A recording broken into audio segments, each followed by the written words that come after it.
Reverend Dr. Norville Goff, an elder pastor of the African Methodist Episcopal Church in South Carolina, was a man who was trusted and respected by the entire community. He was not only a spiritual leader, but also a symbol of peace, faith, and devotion to God. But there is a heartbreaking truth no one could have anticipated. It was at the very church he dedicated his life to that an unimaginable tragedy occurred. Pastor Goff and 8 others were brutally murdered in the very church they called home.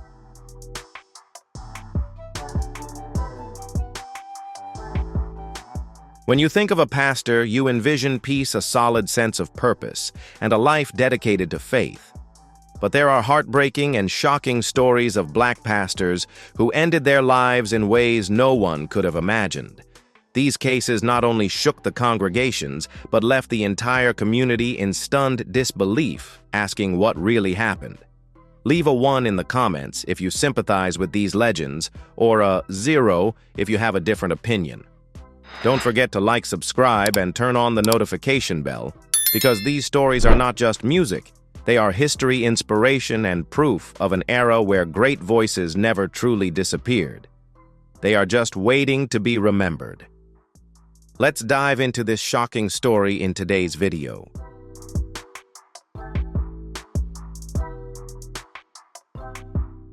Pastor Paul Jones was a man whose destiny seemed intertwined with music and ministry. Born in Houston, Texas, he possessed a voice that could move even the hardest hearts. When he sang, it was not just a performance, it was a spiritual experience.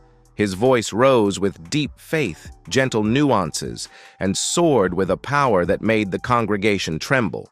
His singing was likened to thunder and velvet, capable of reaching the heavens while grounding those weary souls here on earth. His most famous song, "I Won't Complain," became more than just a melody. It became a testament to perseverance. The crowd sang along, tears welling in their eyes as the lyrics echoed their own struggles. Pastors admired his preaching talent as well.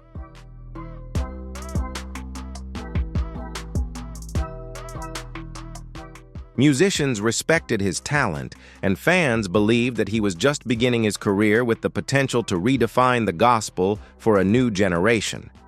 At just 30 years old, Paul Jones was a rare figure, standing both on the pulpit and holding the microphone, with both seeming to warmly embrace him. However, promises do not always shield one from tragedy. In September 1990, Paul Jones was found murdered in his home in Houston, stabbed more than 20 times. It was not a robbery or a random act of violence. The brutality clearly reflected a rage, the kind only someone close to him could understand. Investigators later revealed the heartbreaking truth. The horror deepened as churchgoers panicked after Paul missed a service. They entered his house and discovered his lifeless body. The image of loyal followers stumbling upon their pastor in such a state has become etched in gospel history.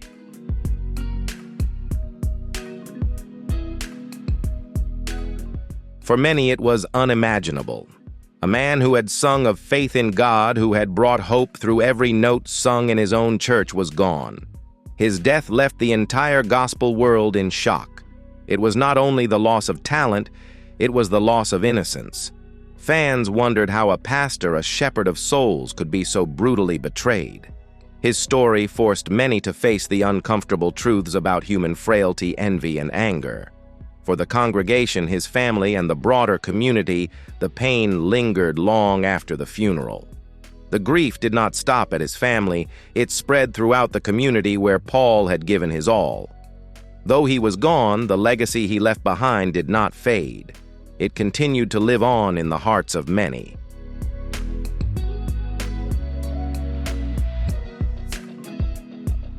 His recordings still resonate within the walls of churches, through radio waves, and at gospel concerts, bringing to each listener the sense that he is still present, sharing faith and inspiration.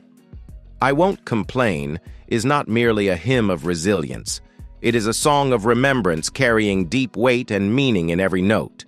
People sing this song not only to express strength, but also as a tribute to the man who left an indelible mark on the community, who conveyed a powerful message of endurance and unwavering faith. Although his voice has fallen silent, his message continues to echo louder than the pain and violence that claimed his life.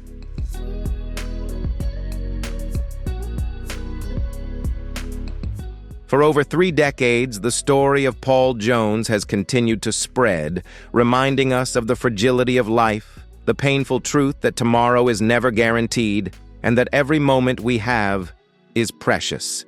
He also taught us that the power of a voice filled with truth and spirit can endure far longer than the person behind that voice. The tragic death of Paul Jones cannot erase the light he brought to this world.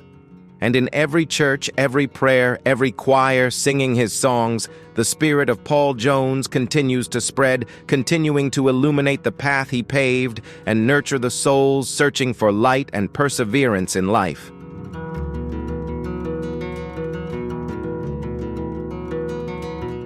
Pastor Shaw Jones was not just a preacher.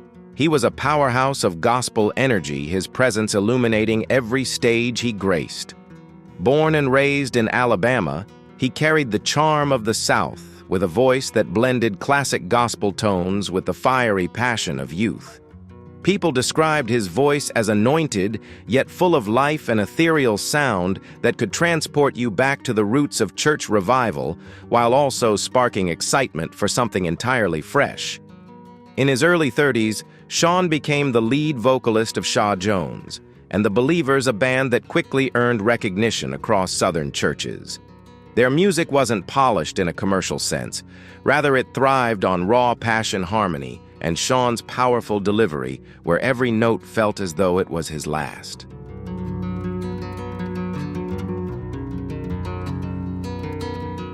What made their strength was their intense passion harmony and the ability to sing as though every note was Shawn's last. His style evoked the legendary gospel icons, yet his appeal was uniquely his own. Audiences loved how he poured his heart into every performance, leaving nothing hidden. On November 18, 2017, that passion led him to the stage of a small church in Pensacola, Florida. The room was packed, and the atmosphere was filled with anticipation. As Shawn led his group through a performance brimming with praise and worship, the crowd clapped, cheered, and wept, deeply moved by the experience.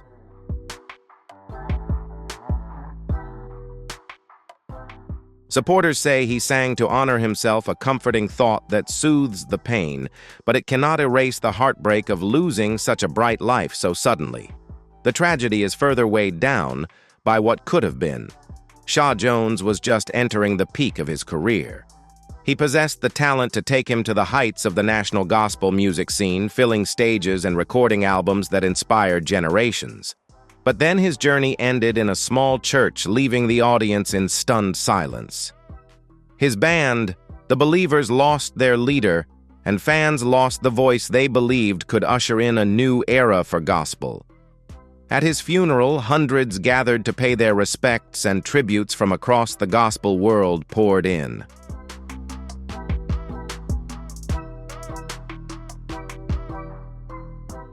The infinite sorrow, not only because of his youth, but also because of how his life ended in the very place he loved most, the place where he was called to do exactly what he was meant to do. For many, this brings both comfort and bitterness. Though his time was short, he spent his final moments praising God, dedicating himself fully to his calling. Even now, his legacy endures. People still share his performances online, marveling at the intensity and sincerity in his delivery. His sudden death is both an inspiration and a warning.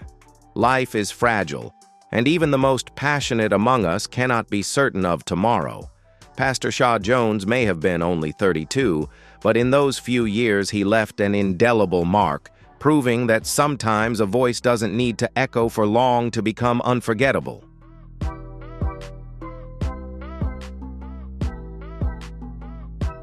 Before the world knew him as a symbol of the civil rights movement, Martin Luther King Jr. was first and foremost a preacher. Born in Atlanta in 1929, he followed in his father's footsteps, Martin Luther King becoming a Baptist minister with a deep belief that faith could be a weapon against injustice.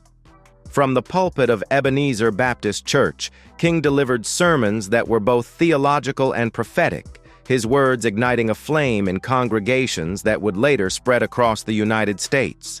His voice carrying the rhythm of Southern preaching mixed with a moral urgency not only made listeners feel the sacredness of his message, but also imprinted in their hearts that justice was not just an idea, but a demand that could not be denied. His words, his messages became the driving force for a generation to rise against injustice, creating profound changes in American society.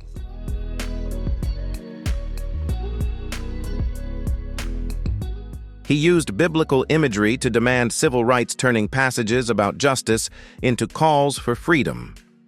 When he delivered his iconic "I Have a Dream" speech in Washington, he was not only speaking before a crowd of 250,000 people, he was shepherding a nation scarred by racism and segregation. Yet behind these powerful speeches was a man constantly under threat. Bomb threats, arrests, and brutal attacks were a part of his everyday life. However, King never carried a weapon.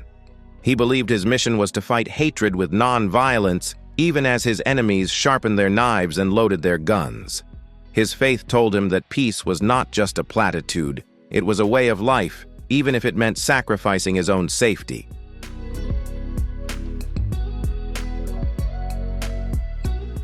On April 4, 1968, at the Lorraine Motel in Memphis, Tennessee, King leaned over the balcony outside his room. He was just 39, chatting and laughing with colleagues about the evening ahead. In an instant, a sniper's bullet struck his neck, ending his life and silencing one of the most powerful voices of the 20th century. News of his assassination sparked riots in over 100 American cities, leaving a wave of sorrow and outrage that underscored the immense loss of his leadership. James Earl Ray, a professional criminal, was arrested and eventually confessed to the assassination, though conspiracy theories about other possible parties involved continued to circulate for decades.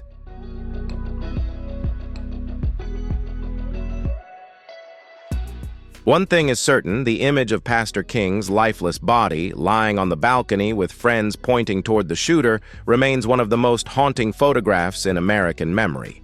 For his congregation, this tragedy was even more painful. They did not only lose a civil rights leader, but they also lost their pastor. For the Black church as a whole, his death symbolized the price of speaking truth to power. And for the nation, it showed that even those who fight for peace can be destroyed by violence. However, King's legacy was not buried with him. His sermons still echo in churches.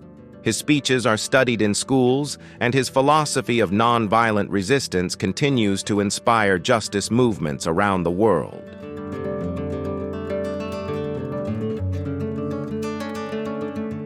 King's rise in history was not just political ambition. The marches he led felt like mobile church services, where every step was not only a political act, but a manifestation of faith, of a vision for a just and peaceful world. Streets, schools, and monuments bear his name, but more importantly, millions still march in the spirit of his dream. Dr. Martin Luther King Jr. may have died from a bullet, but his words live on long after the assassin's gunfire. His life and death remind us that a pastor's call can reach far beyond the walls of a church, shaping the history that defines us. And though his dream was interrupted on that balcony in Memphis, the vision he laid out has never stopped moving forward.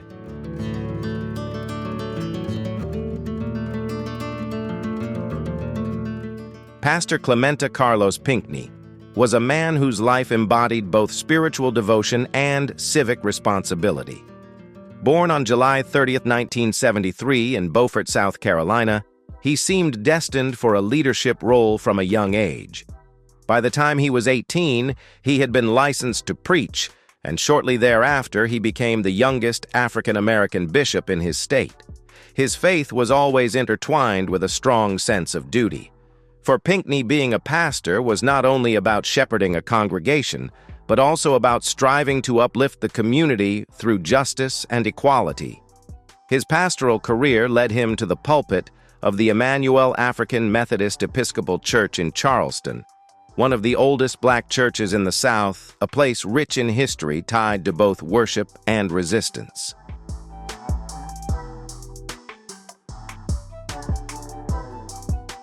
Famous for his deep, warm baritone voice and calm demeanor, Pinckney commanded attention without raising his voice. His presence filled the sanctuary, and his sermons often blended scripture with real-world issues such as poverty, racial injustice, and the need for compassion. But he was not confined to the church. At just 23 years old, he was elected to the South Carolina House of Representatives, and at 27, he became the youngest African American elected to the state Senate. By the time he was 41, he had built a reputation as a bridge between politics and faith, with a composed and authoritative presence. June 17, 2015 began as an ordinary Wednesday evening at Emmanuel AME. Pastor Pinckney, along with church members, had gathered to study the Bible, one of the most sacred and peaceful rituals of Christian life.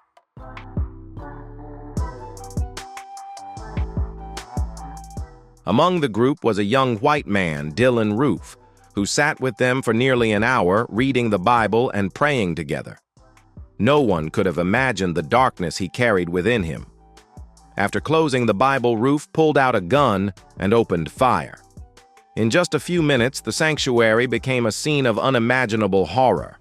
Pastor Pinckney and 8 other churchgoers were brutally murdered. The massacre at Charleston's church shocked the entire nation. God's house, once seen as a place of refuge and safety, was desecrated by hatred. Pinckney, who had dedicated his life to building unity, was murdered by a man filled with the pain of division. The aftermath was heartbreaking and devastating.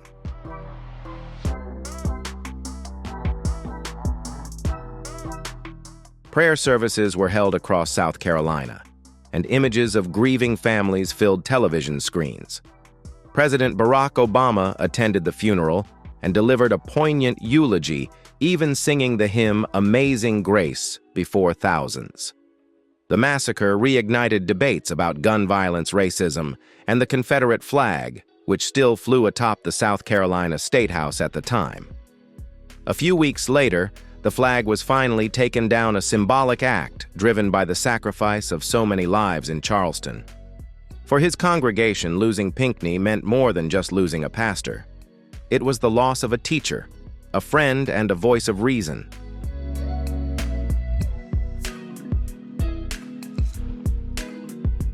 For South Carolina, his absence left a void in the political landscape, as few leaders possessed the ability to unite people with such dignity as he did. For the nation, his death was yet another painful reminder that racism continues to claim lives even in the most sacred of places. His Emmanuel AME Church still stands as a symbol of resilience, faith, and hope. Every year, people gather to remember the Emmanuel 9, ensuring that their names will never be forgotten. Although his life was taken in one of the darkest moments of modern church history, his story reminds us that light shines brightest in the darkness, and the fight for justice that he lived for must continue.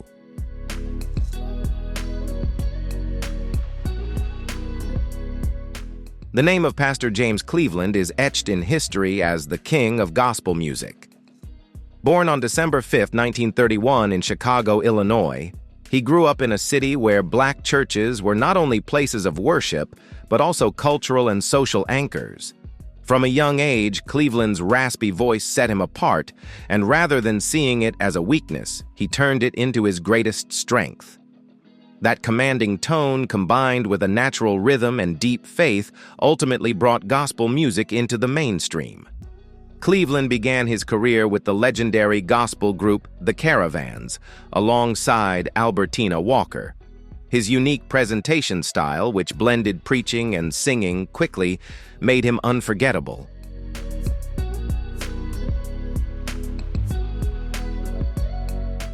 By the 1960s and 1970s, he had released hits that would later become standards in gospel music, including Peace Be Still and Lord Help Me to Hold Out.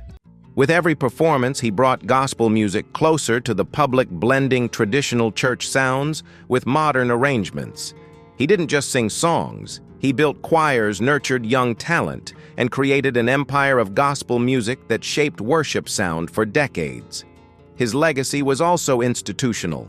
Cleveland founded the Gospel Music Workshop of America in 1968, providing a platform for thousands of aspiring singers, musicians, and songwriters to learn, share, and perform. Under his leadership, the workshop became the largest gospel music organization in the world.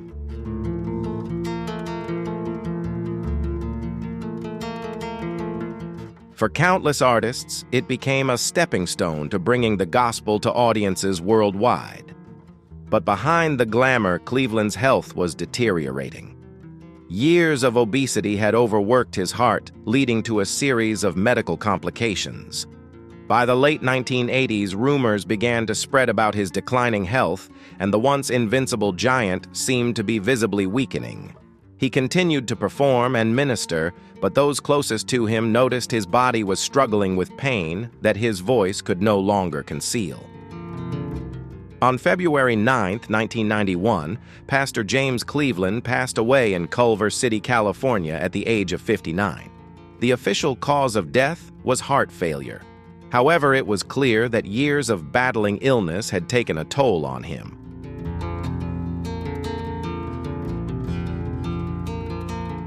For his fans, the news was almost impossible to believe. How could the man whose songs had brought people together during the darkest times suddenly be gone? The grief that followed was immense. His funeral was attended not only by friends and family, but also by some of the biggest names in gospel music and beyond. Choirs sang his classic songs, filling the space with the very music he had helped create. The sorrow was eased by the tribute to his contributions, a reminder that even though he had passed, his music would endure. For the gospel community, his death marked the end of an era. He was not only a singer or preacher, but also the architect of modern gospel music. Without James Cleveland, the genre may never have achieved the global recognition it enjoys today.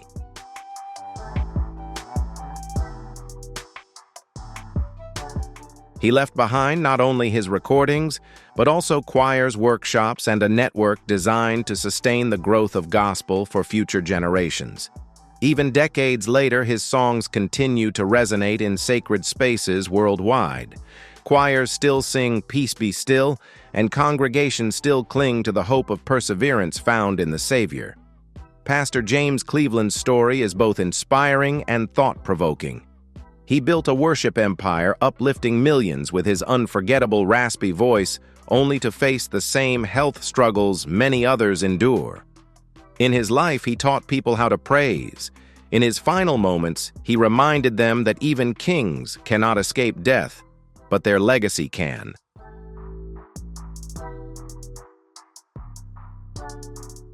Bishop Walter Lee Hawkins was born on May 18, 1949, in Oakland, California, into a family deeply rooted in music and faith.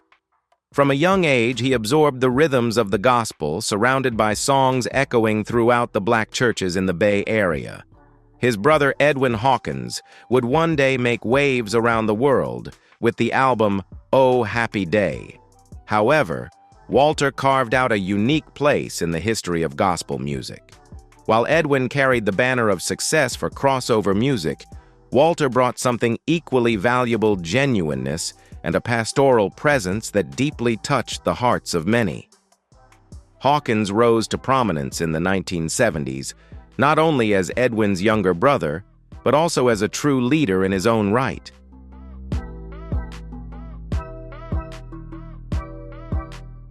For Walter, every note of music was a sermon, and every lyric was a testimony. People didn't just attend his services, they experienced them. However, even the most vibrant voices can be silenced by illness. By the late 2000s, Bishop Hawkins was facing a battle few knew about: pancreatic cancer, one of the most aggressive and persistent diseases. His health gradually deteriorated.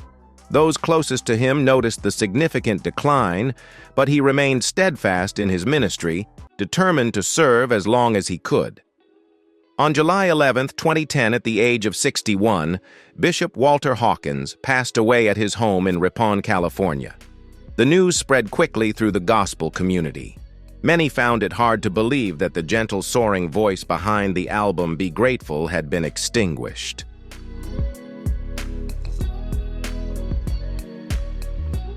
Tributes poured in from around the world.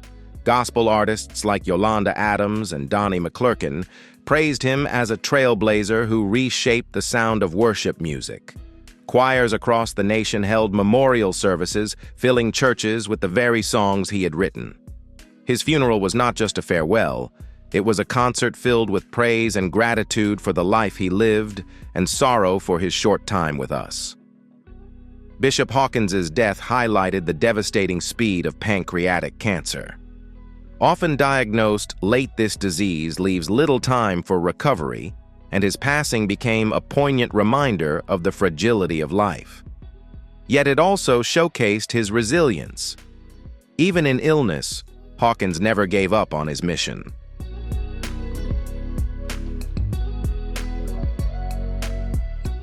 He chose to spend his final years doing what he loved, preaching, singing, and nurturing his church family. His influence never faded after his passing. The Love Alive albums remain among the most celebrated gospel works, teaching new generations how to blend faith with art. His church continues his compassionate mission, particularly through his family. Edwin carried on the Hawkins family's musical legacy. Walter Hawkins was not just a bishop or a singer, he was an encourager, a man with a calm soul who humbled the power of his own artistry. Though cancer took his life, his music remains immortal. In every choir that lifts its voice, be grateful. In every congregation that finds strength in change, Bishop Walter Hawkins is still serving, proving that love is ever alive and that a song never truly fades.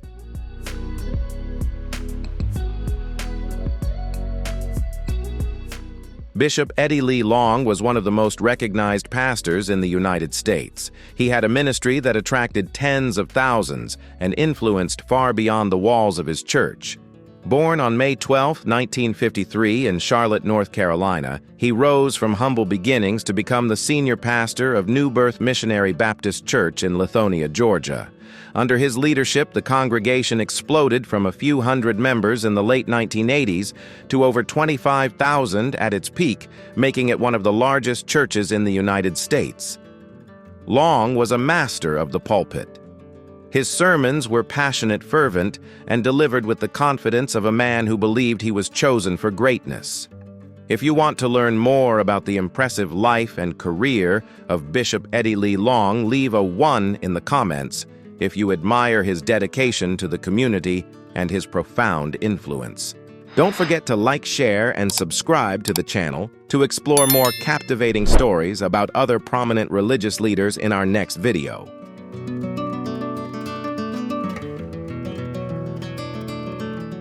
Dressed in carefully tailored suits and renowned for his commanding presence on stage, he presented himself as both a spiritual leader and a cultural icon. He was an author, appeared on television, and mentored countless young pastors who sought to emulate his ministry. To many in Georgia and beyond, Eddie Long was a symbol of success in ministry, blending faith with ambition in a way that captured national attention. However, alongside the admiration were controversies. His lavish lifestyle, luxury cars, expensive clothing, and mansions sparked debates about whether pastors should live like royalty while still preaching about humility. The scrutiny intensified over time, and in the final decade of his life, he faced multiple lawsuits and scandals that threatened to overshadow his ministry.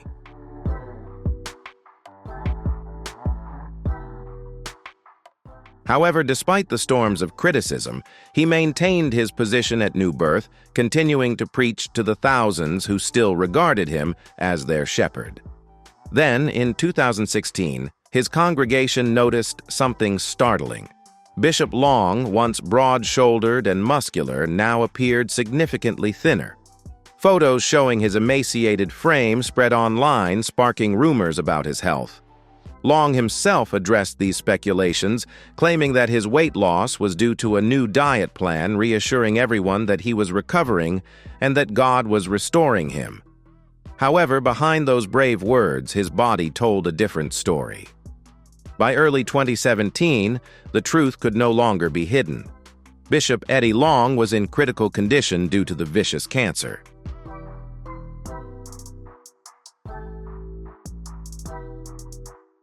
On January 15, 2017, at the age of 63, he passed away, leaving behind a stunned congregation and a divided legacy. For those who had once admired him, the speed of his decline was almost unbearable. One year they saw him preach with fiery authority. The next, they mourned a man nearly unrecognizable in his final days.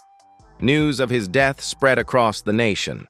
Thousands attended his funeral, and tributes poured in from pastors, political leaders, and those in the gospel community who acknowledged his influence. However, his passing also reignited controversies surrounding his scandals, creating a complex narrative. Was Bishop Eddie Long a man undone by scandal, or a pastor with flaws who nonetheless touched countless lives?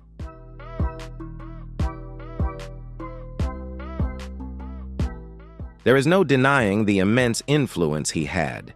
He transformed New Birth into a massive church, a spiritual home for celebrities, politicians, and ordinary believers alike. He oversaw charitable projects, community programs, and outreach initiatives aimed at helping the poor and disenfranchised. At the same time, he pushed the boundaries of pastoral leadership in modern America, for better or worse. Bishop Long's death was not just the end of a man, it marked the end of an era in Black wealth culture. His life story is a study in contrasts, vision and controversy, triumph and tragedy, power and fragility. In the end, cancer stripped away the invincible image, reminding everyone that no matter how grand the stage, death is inevitable.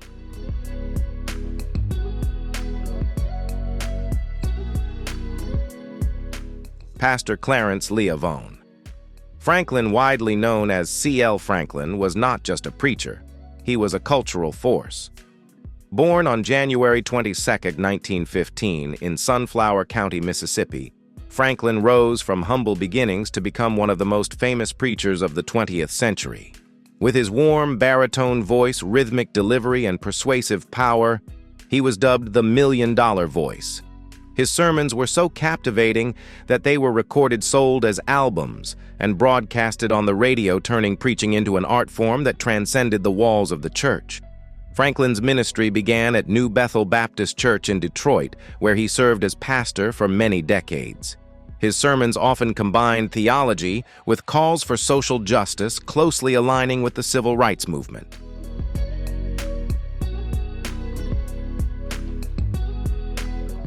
In fact, Franklin was a friend and supporter of Dr. Martin Luther King Jr., frequently opening the doors of his church for rallies and meetings aimed at advancing the cause of equality.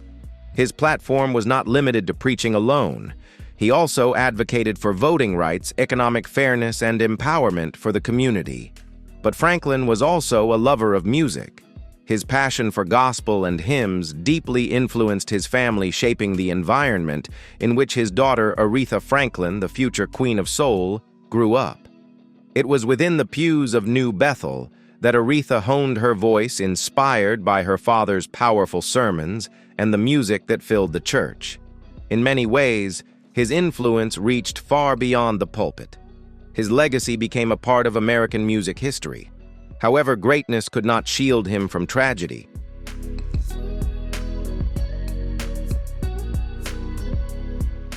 On June 10, 1979, Franklin's life took a dramatic turn. While at his home in Detroit, he became the victim of a botched robbery. The intruders broke into his house, and during the ensuing chaos, Franklin was shot twice in the chest at close range. The attack shocked his congregation and the entire country.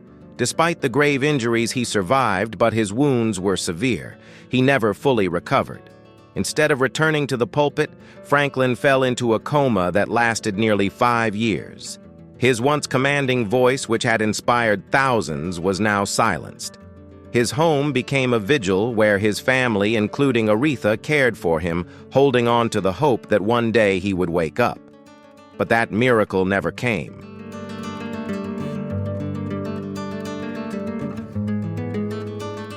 On July 27th of 1984, Pastor C.L. Franklin passed away at the age of 69. His final years were marked not by sermons or singing, but by silence. For many, the tragedy lay not just in the violence of the shooting, but in the long wait between life and death, between hope and sorrow. His congregation mourned not only the loss of their pastor, but also the cruel way in which his voice had been taken from them long before his body left them. Franklin's funeral was a grand affair attended by civil rights activists, gospel icons, and celebrities.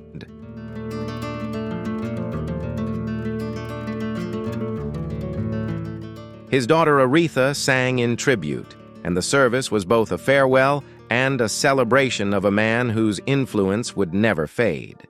He was remembered as a preacher who redefined the art of preaching, a leader who boldly fought for justice, and a father whose impact shaped one of the greatest singers of all time. Even decades later, Franklin's sermon recordings like The Eagle Stirs Her Nest remain classic works, studied by preachers and cherished by gospel music lovers.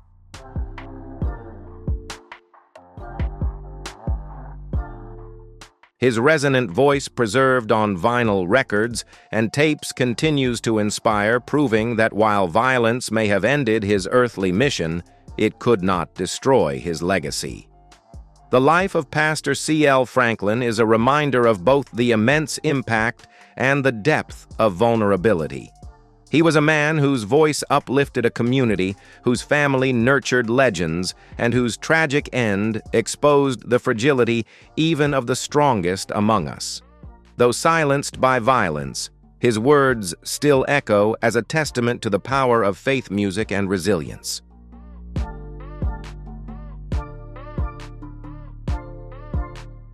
Bishop Carlton Demetrius Pearson was born on March 19, 1953, in San Diego, California. Blessed with charisma, sharp intellect, and a captivating voice, he quickly rose to prominence within the Pentecostal community. By the 1980s, Pearson was not just an ordinary preacher. He was a rising star, able to fill arenas. His church in Tulsa, Oklahoma, Higher Dimensions Evangelistic Center attracted thousands of people, eventually growing to over 5,000 members. He preached on national television, released gospel recordings, and became a household name among those seeking passionate sermons and uplifting worship.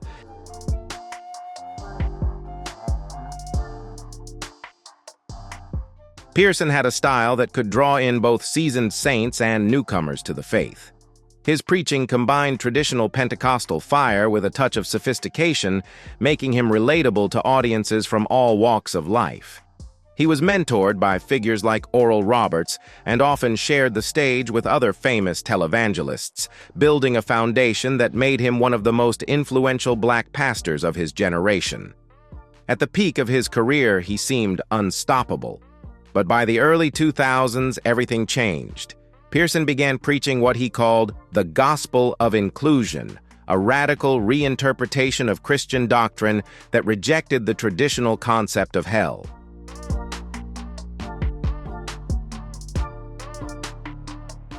According to him, God's grace is universal, and everyone, regardless of their faith, has been saved through Christ. For his critics, this was heresy. Overnight, he went from being a revered pastor to a controversial outcast. His once thriving ministry began to decline as congregants left in droves.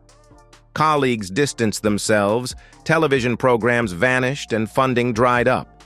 Still, Pearson refused to retract his statement. He believed his revelation was righteous. He began preaching at smaller venues, appeared on talk shows, and was even portrayed in the 2018 Netflix TV film Come Sunday with Chiwetel Ejiofor playing Pearson.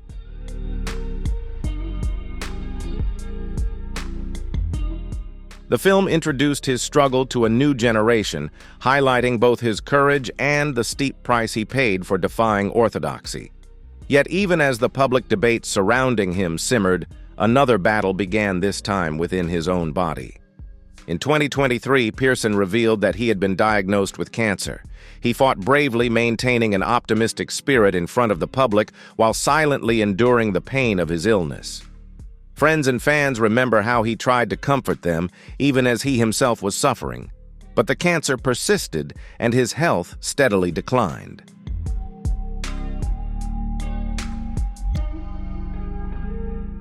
On November 19, 2023, Bishop Carlton Pearson passed away in Tulsa at the age of 70. The official cause of death was cancer, which ended a life that was both complex and meaningful.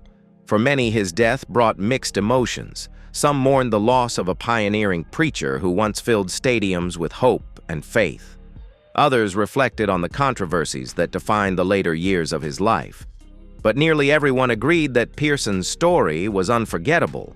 His funeral reflected the tensions in his life. Those who admired his courage offered tributes, while his critics kept their distance. However, his legacy was not easily framed as either heroic or heretical.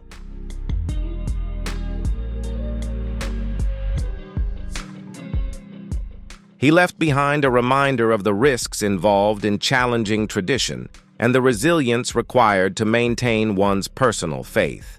Even now, his sermon recordings still reflect the oratory skills and passion that once captivated thousands. His name is etched into the history of American Christianity, not only for what he built, but also for what he lost. Bishop Carlton Pearson's journey is both inspiring and tragic, a cautionary tale of the price of condemnation and the inevitable death that follows. Ultimately, it was cancer that claimed his body. But his voice, along with his message, whether loved or despised, remains etched in the hearts of those who listened to him.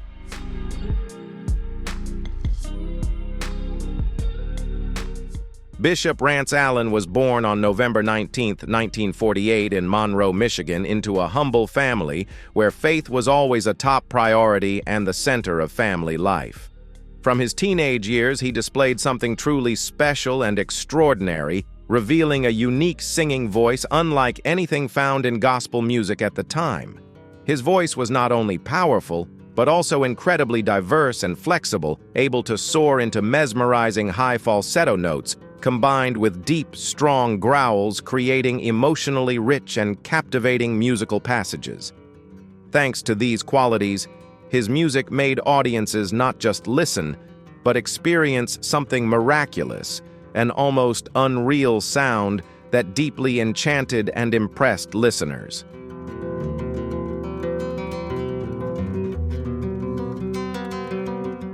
He could bend and shape notes as if the music itself obeyed his will. In 1969, together with his two brothers, Tom and Steve, he formed the Rance Allen Group. They blended gospel music with soul R&B and even a touch of rock, creating a fresh, modern sound that attracted young listeners to the church. Their breakthrough came in the 1970s, with songs like I Belong to You, and later the unforgettable Something About the Name Jesus. The group became pioneers, proving that gospel music didn't have to be confined by traditional boundaries. It could be vibrant, experimental, and deeply moving. Beyond music, Rance Allen was also a pastor and leader.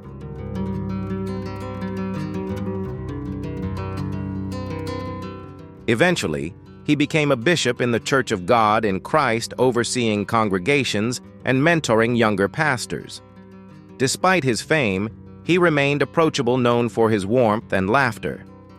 To many, he was both a superstar and a shepherd, someone who never let fame overshadow his calling. His performances were truly legendary. Audiences often left amazed, wondering how one man could convey such intense energy and emotion with just a microphone.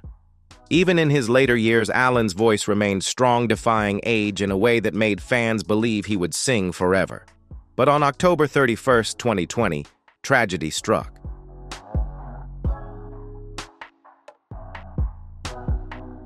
At the age of 71, Bishop Rance Allen passed away due to complications arising from a medical procedure believed to be related to cardiovascular issues.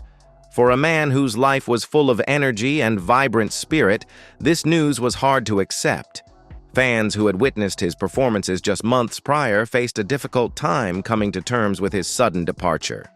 It felt as though a new era of gospel music had abruptly ended overnight, leaving a profound void in the hearts of the music community.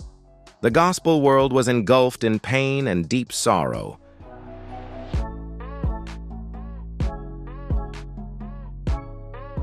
Tributes and honors poured in from gospel music legends such as Kirk Franklin, Donnie McClurkin, and Yolanda Adams, expressing deep respect and gratitude for an artist who had made a tremendous impact and left an indelible mark on music lovers. Franklin, who had collaborated with Allen on a project related to his name, described him as a spiritual father and one of the greatest voices in gospel history. Social media overflowed with clips of Allen's performances, with fans replaying the powerful riffs and melodies that had overwhelmed them for decades. His funeral was a bittersweet celebration, with choirs singing his songs, bishops honoring his ministry, and stories shared about a man who never lost his humility despite his fame.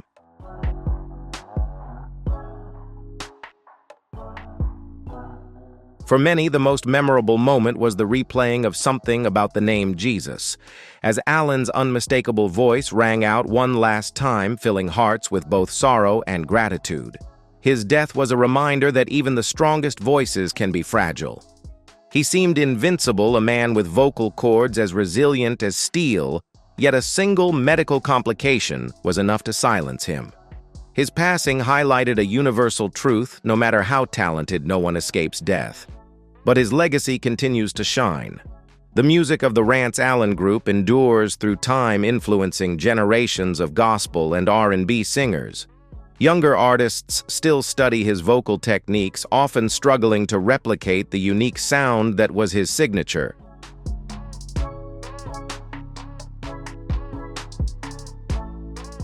Bishop Rance Allen's recordings continue to be played regularly every Sunday in churches around the world, serving as a way to keep his distinctive voice alive in the hearts of listeners. Though he has departed from this life, the songs he left behind remain vivid sermons, deeply conveying messages of faith and encouragement. In every soaring falsetto note, every powerful and resonant growl, Bishop Rance Allen's unyielding spirit and strong faith continue to resonate everywhere, serving as an endless source of inspiration for future generations. His life stands as clear proof that gospel music can continually evolve and innovate while still preserving its soul and core values.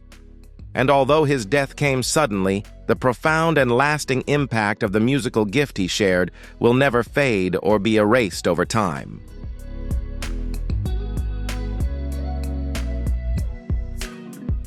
Andre Edward Crouch was born on July 1, 1942, in San Francisco, California, into a humble family where the church was the center of daily life. From a young age, music became his means of expression. By the age of 10, he was already playing the piano during church services. Music was not only a part of him, but also a way for him to express his emotions, beliefs, and life. As a teenager, he began composing songs that carried the depth of the Bible and the rhythms of everyday life. Each composition by Crouch was a blend of spirituality and reality, religious faith and personal emotions, creating melodies with depth and meaning. His ability to craft tunes that merged tradition with innovation eventually made him one of the most influential gospel artists in history.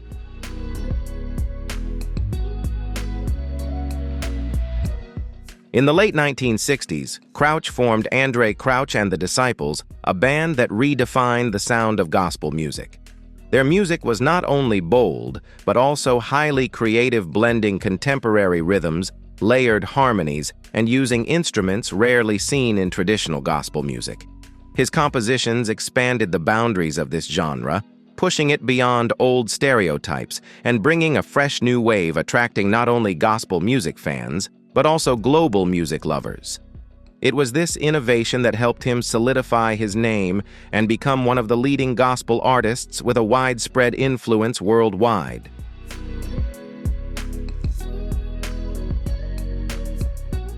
Songs like My Tribute to God, Be the Glory and Soon and Very Soon, which honor God, glorify His name, and spread beyond the church walls, were sung in concerts, worship services, and eventually in congregations worldwide. Crouch's lyrics carried hope, worship, and accessibility, making the gospel more approachable for those who had never stepped foot in a black church. His influence didn't stop there. Crouch became a bridge between the sacred and the secular worlds. He collaborated with legends like Michael Jackson on Man in the Mirror, Madonna on Like a Prayer, and even contributed his harmonies to major films like The Lion King and The Color Purple. This resounding success earned him the title the Father of Modern Gospel Music. For him, there was no conflict.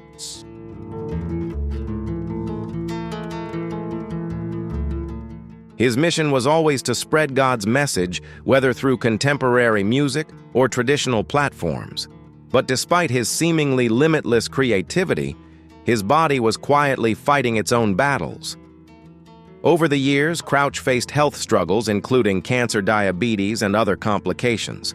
Fans noticed his frail, weakened physique. Yet every time he stepped on stage, he gave his all as if nothing was wrong. His resilience became part of his testimony, a reminder that the call doesn't stop when life becomes difficult. In early 2015, Crouch had to be hospitalized after suffering from severe heart complications. On January 8, 2015, at the age of 72, he passed away in Los Angeles from a heart attack, the final blow in his long battle with illness. His passing left the entire gospel world in shock.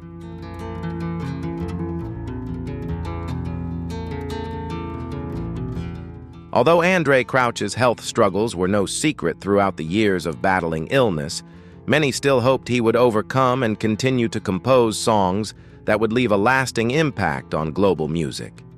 Despite facing cancer, diabetes, and other complications, Crouch continued to live with his passion for music and never gave up on his mission.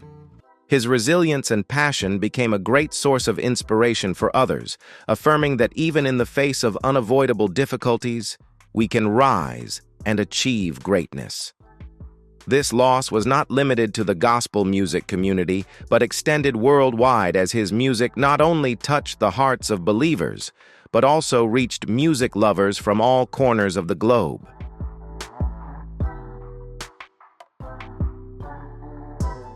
Even in the most challenging times, when his body was no longer as strong as before, he still continued to inspire others through his resilience and deep faith in his mission.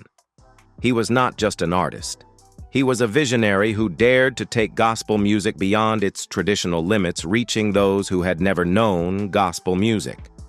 Crouch used music as a powerful medium to connect communities, bringing the gospel to those who had never stepped foot in a church, helping them experience the love and forgiveness that the gospel offers. This was a remarkable achievement, not only helping him solidify his place in the music industry, but also enriching the understanding and appreciation of faith and life.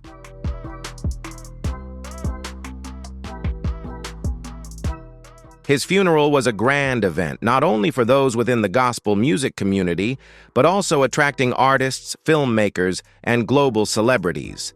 Singers who had worked with him harmonized his songs, filling the sanctuary with the melodies that had become symbols of his career. It wasn't merely a farewell. His funeral was like a grand concert of praise and tribute.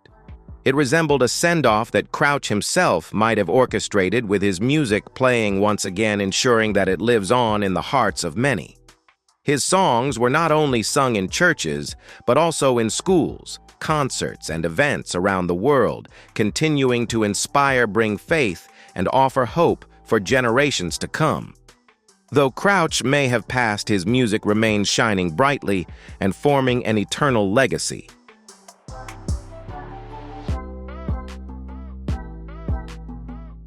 Andraé Crouch's songs continue to be sung in churches, schools, and concerts across the world, demonstrating the strength and widespread influence he had on a global scale. Soon and Very Soon is often heard at funerals, offering hope for an eternal reunion and an unwavering belief in life after death. The lyrics of this song serve as a promise affirming that separation is only temporary and ultimately everyone will be reunited in a better world. Alongside this, My Tribute remains one of the most profound expressions of gratitude in gospel music. This song is not only a tribute to God, but also a thank you for life, for the challenges and the miracles one can experience. These songs have touched the hearts of millions not only within the faith community, but across all walks of life, proving the far-reaching impact of Crouch's music and his influence.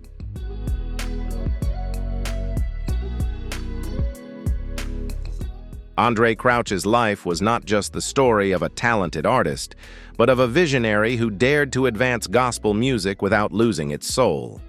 He dared to incorporate modern and creative elements into gospel music, bringing a new breath to the genre and capturing the attention of audiences beyond gospel music fans, even to global music lovers.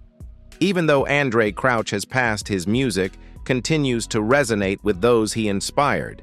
His songs are not only sung in churches, but also in schools, large concerts, and even in films where his harmonies were featured. His death, though painful, did not extinguish the light his music brought into the world.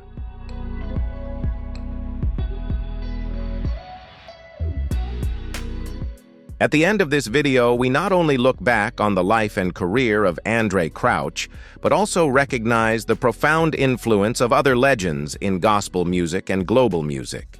Though they have passed, the melodies and messages they left behind will continue to live on in the hearts of those who love music.